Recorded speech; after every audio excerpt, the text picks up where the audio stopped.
정말 구조에 있어서 그리고 세월호 참사에 대한 어떤 이 처리에 있어서 가장 중요한 기간에 대통령은 멍 빼는 주사를 지속적으로 맞았다. 대통령 7시간. 이 부분에 대해서 특검이 의미 있는 사실.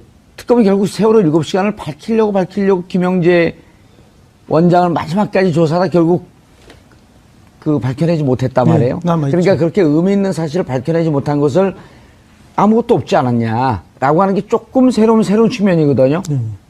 근데 이제 그래 반면에 국회는 세월호 사고 시 박 대통령은 전화받을 수 없는 상태였다라고 새로운 사실을 얘기했어요. 그렇죠. 예. 예. 그러니까 이제 특검에서 완벽하게 분 단위로 뭘 했는지까지는 지금 수사에서 밝혀내지를 못했지 않습니까? 예. 특히 오전 시간, 아침 시간이 제일 중요한데, 그러나 이제 그 시간대에 대통령이 10시쯤에 보고를 받았으니까 최소한 1시간 반 정도는 사고가 일어나고 온 국민이 다 알고 있지만 대통령만 지금 모르고 있었던 거 아닙니까? 예. 그 시간대에 대통령이 보고받을 수 없는, 전화받을 수 없는 상황에 있었던 건 아닌가 하는 걸 역으로 이야기할 수 있는 거죠. 그래서 대통령이 어쨌든 중대한 대통령직을 수행하는데 그 순간에 어떤 문제가 있었다는 것을 이야기하는 거고요. 그 다음 또 최초 보고 후에 대통령이 대응 방식, 즉각적으로 중앙재난 본부에 가야 되는데 안 가고 한 2시간 반인가 걸려서 갔지 않습니까? 또 그런 늑장 대응이라든지, 그리고 그 이외 태도에서 보여주는 게 이 몇백 명이 죽고 몇백 명이 다친, 백몇십 명이 다친 이 사건에 대해서 본인이 얼마나 주도적이고 중심적으로 관여해야 되는지에 대한 생각이 별로 없이 해경이나 하는 일 정도로 이렇게 했던 이런 여러 가지들을 봤을 때 국민들의 생명권을 지켜내는 데 있어서 매우 소홀히하고 대통령직의 엄중함에 대해서 그런 생각이 좀 없었던 것이 아닌가라는 부분을 별도로 오늘 지적하고 강조를 했습니다. 예, 그래서 헌법 10조 위반이다라고 하는 얘기를 했는데, 변호사님, 이렇게 사실 구체적인 근거나 이런 걸 제시하지 않고 국회 측에서 물론 법정 다툼이기 때문에 전화받을 수 없는 상태였다라고 말하는 건 가능한가요? 주장이기 때문에? 괜찮습니다. 우리는 그걸 뭐라 그러냐 하면은 증거를 지배할 수 있는 쪽이 어느 쪽이냐, 이걸 갖다가 우리는 재판할 때 아주 중요하게 생각합니다. 대통령이 7시간 동안 뭐 했냐? 이거 국회 소추인단이 알 수가 없는 일이에요, 이건 아예. 그 시간에 대통령과 같이 있었던 것도 아니고 국회 소추인단 측에서. 대면 조사가 된 것도 아니고. 그러면 이 7시간에 대한 여러 가지 행방이라든가 했던 일이라든가, 이건 대통령과 가장 측근만이 알 수 있는 부분 아닙니까? 그렇죠. 증거를 지배하고 있다고 그래서. 7시간에 대한 증거를 지배한 건 대통령 측이다. 그러면요, 대통령 측에서 사실을 밝혀야 돼요. 그죠? 7시간 동안 뭐 했는지는 다른 사람은 제가 어떻게 알겠습니까? 정의원 알아요? 몰라요. 모르죠. 그냥 증거를 지배하지 않고 있기 때문에 아주 유식한 말 같지 않아요? 증거를 지배하고 있다. 증거가 없다 그러면 되죠, 뭐. 아니요, 우리는 증거를 지배하고 있다 그래요. 왜냐하면 재판에서는 가장 중요한 게 입증 책임이거든. 증거를 댈 책임이 누구한테 있느냐 이건데, 이 부분에 관해서는 저는 딴 건 모르겠지만 세월호 7시간은 대통령 측에서 해명해야 된다. 알리바이라고 옛날 누가 그랬는데. 여기서 그랬어요. 그렇죠. 내가 아니라고, 그래, 알리바이 아니라고 그랬는데 또 생각이 나네. 그래서 옆으로 가지 말고 계속 가던 길 가세요. 그러니까 그 부분에 관해서 국회 소추인단의 이 말은 물론 이때까지 계속 말했지만, 그리고 헌법재판관들도 궁금해했죠. 그래 밝히라고 막 그러고 이진성 재판관이 이야기했지만 특검도 못 밝히고, 그다음 대통령 대리인단도 끝까지 시원하게 못 밝히고, 이 부분은 여하튼 대통령 대리인단 측의 책임이 있다. 그렇게 생각합니다. 알겠습니다. 허 교수님, 마지막에 이제까지 이제 세월호 7시간을 밝히려고 노력을 했다가, 근데 마지막에 좀 단정적으로 얘기했어요. 물론 국민들이 이 시간에 프로포폴을 맞았다고 주장하는 사람들도 있고 뭐 했다고 주장하는 사람들도 있지만, 어쨌든 이것은 확인되지 않은 미확인 정보의 SNS상에 유통되는 것일 뿐일 텐데. 그렇죠. 국회 소추인단이 이 부분에 대해서 어찌 보면 좀 세게 얘기한 거예요. 대통령 대리 전화받을 수 없는 상태다 라고 하는 건 세게 얘기한 건 마지막에 헌재 재판관들의 무슨 심리를 주려고 하는 그런 마지막 강탈을 날린 거 아니냐, 이런 느낌도 좀 드는데요. 그러니까 이제 추정할 수 있는 모든 것들이 많이 있지만 그거는 우리가 증거도 없고, 또 증거를 가진 자, 아까 방금 증거를 지배하는 자들이라 했는데 그들도 내놓지 않기 때문에 이제 정리할 수 있는 최대의 선이 전화를 받을 수 없는 상태, 내지는 다른 사람들이 연락을 취할 수 없는 상태였던 건 분명하지 않습니까? 그러니까 그렇게 종합 정리를 했고, 그런 상태에 국가 원수 대통령 행정부의 수반이 놓여 있었던 것은 뭔가 국가 경영에 국가 운영에 큰 하자가 있는 예. 것이다. 그러니까 대통령의 지휘 수행에 문제가 있었다는 것을 분명히 하는 그런 이야기를 전달한 것이죠. 그런데 예. 그것 때문에 헌법재판소에서도 방금 변호사님 말씀하셨지만 내놔라. 라고 대통령 대리인단에서 분명하게 이야기하지. 뭐 했노? 내놔라. 이렇게 이야기를 했는데 그 끝내 내놓지 않았지 않습니까? 예. 그러니까 그 책임은 대통령 책에 있는 것이죠. 알겠습니다. 시사인이 단독 보도했어요? 예. 예.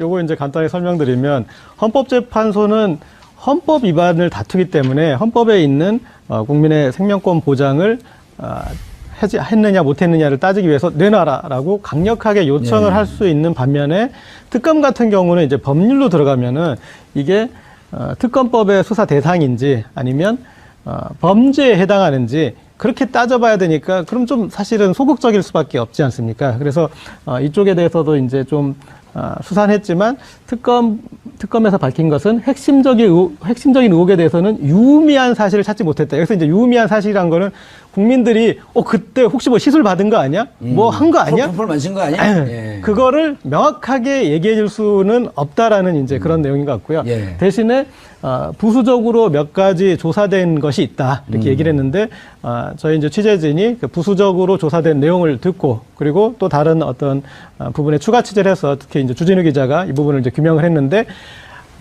이 세월호 사건 당일에 뭐를 했는지는 모르겠지만 그 뒤로 한 달여 동안 정말 구조에 있어서 그리고 세월호 참사에 대한 어떤 이 처리에 있어서 가장 중요한 기간에 대통령은 멍 빼는 주사를 지속적으로 맞았다.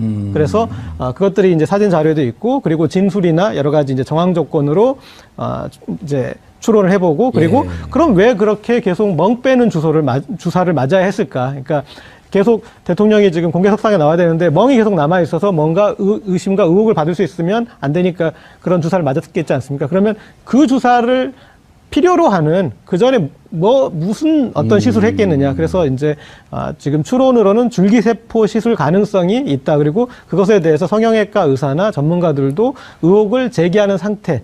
요 정도로 네. 저희가 지금 이제 아니, 그러니까 기사를 봤더니 김영재 원장이 처음에 이제 청와대 들어간 건 12월, 2014년 한참 12월이라고 얘기를 하고 있고, 2014년 4월 21일쯤에도 들어가서 멍 빼는 주사를 맞았는데, 멍 빼는 주사는 시술을 받고 하루 이틀 있을 때 가장 멍이 도드라지게 나타나고, 예. 그럼 21일쯤 맞았으면 적어도 하루 이틀, 2, 3일, 3, 4일 전에는 이 시술을 받은 거 아니냐라고 하는 추론이 가능했던 거라는 거 아니에요, 기사 내용은? 그 대목에서부터 이제 출발을 해서 예. 그리고 추적을 해봤더니 계속적으로 지속적으로. 예. 그리고 4월 19일이 세월호에서 첫 시신 수습된 날이고 4월 20일 그 다음 날은 시신이 무더기로 나오면서 국민들이 정말 온 국민이 멘붕에 빠지고 슬픔에 빠지는 그 시간이었는데 4월 20일, 21일 전후에서 멍 빼는 주사를 맞았다라고 하는 것이 과연 납득할 만하냐? 네. 라는 이제 기사 내용이었단 말이에요. 예, 그렇죠. 근데 이건 정확하게 취재가 된 거죠? 그러니까 썼겠죠? 예.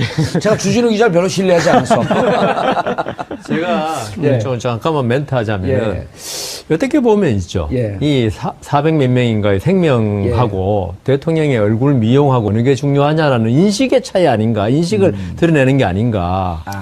옛날에 군주 시대 때 있죠. 정확하게 304명입니다. 그리고 295명이 희생됐고 9명이 아직 미수습 상태입니다. 아, 그렇습니까? 예. 그런데 군주 시대 때 보면 있죠. 예. 국가의 모든 사람이나 모든 게 군주의 소유거든요.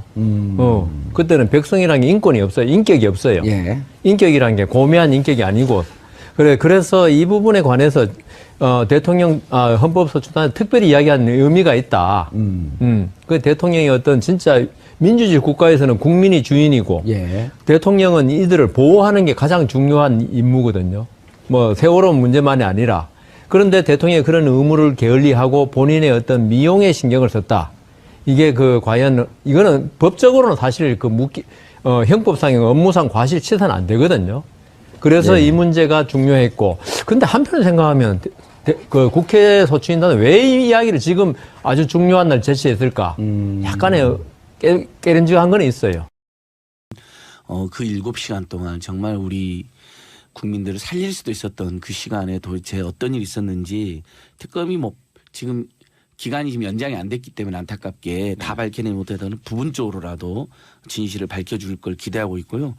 하지만 박근혜 대통령 측이나 청와대 그리고 측근들 그다음에 관련자들이 일관되게 뭐 미용 시술이나 뭐 성형 시술은 없었다고 거짓말 그동안 쭉 해왔었는데 이번 특검에서 최소 8차례 이상 그런 시술이 있었다. 네. 2013년, 14년, 15년 그 예민하고 민감한 시기에도 그런 것들을 또 밝혀진 부분도 성과라고 생각합니다. 뭐 일체 미용이나 성형을 하지 말아라는 게 아니거든요. 네.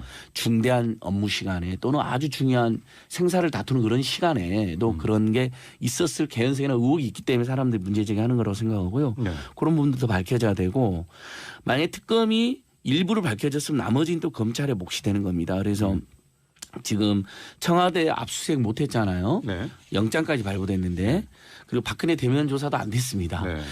그 어떻게 대통령이라는 사람이 대면 조사도 하겠다, 특검 수사도 받겠다 해놓고 끝까지 다 그걸 거부하고 헌재 출석까지 다 3번을 연속 이렇게 국민들을 속이고 기만한 꼴이 됐는데요. 그 부분 세월호 네. 7시간 부분 네. 그다음에 계속 오늘 이야기했던 우병우 부분 이런 부분들. 네. 그래서 권진 기자님 저는 말씀 잘해주셨다 생각하는데요.